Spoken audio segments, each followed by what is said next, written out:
Hi friends, ಎಲ್ಲರೂ ಹೇಗಿದ್ದೀರಾ? ಚೆನ್ನಾಗಿರ್ತೀರಾ? So ನಾನಿವತ್ತು ಪಾಲಕ್ ಸೊಪ್ಪು ಬಳಸಿ ತಂಬುಳಿ ಮಾಡ್ತೀನಿ. ನಿಮ್ಮ ಮನೇಲಿ ಏನೋ ತರಕಾರಿ ಇಲ್ಲಾಂದ್ರೆ ಈ ರೀತಿ ಮಾಡ್ಕೊಂತೀನಿ, ಚೆನ್ನಾಗಿರುತ್ತೆ. ಒಂದ್ ಕಡೆಯಲ್ಲಿ ತುಪ್ಪ ಮತ್ತೆ ಮೆಣಸಿನ್ಕಾಯಿ ಹಿಂಗ್ ಹಾಕೊಂಡು ಪಾಲಕ್ ಹಾಕೊಂಡು ಚೆನ್ನಾಗಿ ಬೇಯಿಸ್ಕೊಳ್ಳಿ.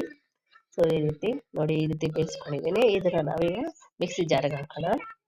ಮಿಕ್ಸಿ ಜಾರಿಗೆ ಇದಕ್ಕೆ ಒಂದ್ ಸ್ವಲ್ಪ ಕಾಯಿ ತುರಿ ಮತ್ತೆ ರುಚಿಗೆ ತಕ್ಕಷ್ಟು ಉಪ್ಪು ಹಾಕೊಳ್ಳಿ. ನೀರು ಹಾಕೊಂಡು ಚೆನ್ನಾಗಿ ಪೇಸ್ಟ್ ಮಾಡ್ಕೊಳ್ಳಿ. ಈ ರೀತಿ ನೋಡಿ, ವಿಡಿಯೋದಲ್ಲಿ ತೋರಿಸ್ತೀನಲ್ಲ ಈ ರೀತಿ ಮಾಡ್ಕೊಳ್ಳಿ. ಇದಕ್ಕೆ ನಾವೀಗ ಮಜ್ಜಿಗೆ ಹಾಕೊಡೋಣ. ನಾನು ಒಂದ್ ಸ್ವಲ್ಪ ತೆಳ್ಳಗೆ ಮಾಡ್ಕೊಂಡಿದ್ದೀನಿ ಮಜ್ಜಿಗೆ. ಸೊ ಇದನ್ನು ಸಹ ಸೇರ್ಸೋಣ. ಇದಕ್ಕೆ ಒಂದ್ ಸ್ವಲ್ಪ ಒಗ್ಗರಣೆ ಹಾಕೋಣ. ಬನ್ನಿ, ಒಂದ್ ಕಡಾಯಲ್ಲಿ ತುಪ್ಪ ಮತ್ತೆ ಸಾಸಿವೆ ಹಾಕೊಂಡು, ಸಾಸಿವೆ ಚಿಟಪಟ ಆದ್ಮೇಲೆ ಬಾಡಿಗೆ ಮೆಣಸಿನ್ಕಾಯಿ ಹಾಕೊಂಡು ಈ ಒಗ್ಗರಣೆ ತಂಬುಳಿ ಹಾಕೋಣ. ಸೊ ಇದಕ್ಕೆ ಅನ್ನದ ಜೊತೆ ಟೇಸ್ಟ್ ಮಾಡಿ ಒಂದ್ಸರಿ, ಸಕ್ಕತ್ತಾಗಿರುತ್ತೆ. Thank you for watching. Bye.